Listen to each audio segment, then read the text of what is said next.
Hi guys! Gusto niyo bang malaman kung si jowa ba yun mo or si husband nag-cheat sa'yo? Ganito lang yan guys. Kapag ikaw ay user Galaxy Samsung, makikita mo yung inbox message ng iyong hubby or jowa bells. Kapag nagbubura siya ng message, makikita niyo guys. Tingnan niyo guys.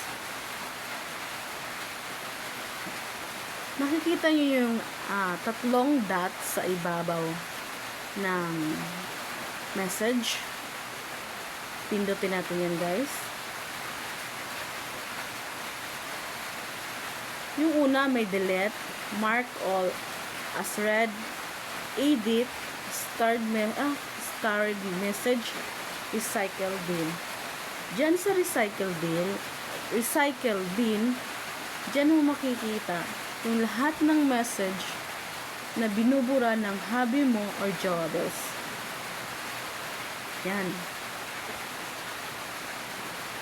Kung may pakiramdam ka guys na parang may something, may binubura si hubby or jowa bells mo, dyan mo makikita lahat ng message na binubura niya sa inbox niya. Yan. At kung gusto mo naman makita yung mga pictures ng hubby mo or jowa bells mo na binubura niya, na parang may tinatago sa sayo na ayaw niyang malaman mo, punta tayo sa photos. Makikita mo lahat ng binubura ng hubby mo or jowa bells. Open natin yung photos.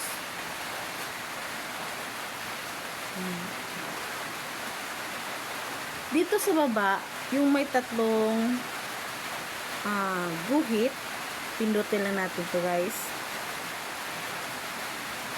May makikita ka sa baba, videos, favorites, recent, suggestion, location, share albums, recycle bin. Diyan sa recycle bin, makikita mo yung mga photos na binubura niya. Buksan natin. Yan. Yan na guys. Makita nyo guys. Diyan mo makikita lahat ng mga pictures na binubura. Ito yung sa akin guys. Ano to? Samsung Galaxy 50.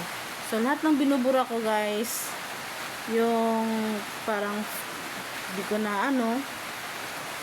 Yan. Yan.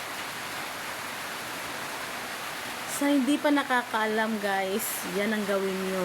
I-check nyo yung message inbox ng hubby nyo or jowa bells nyo. Tapos makikita nyo kung ano yung pinatago niya.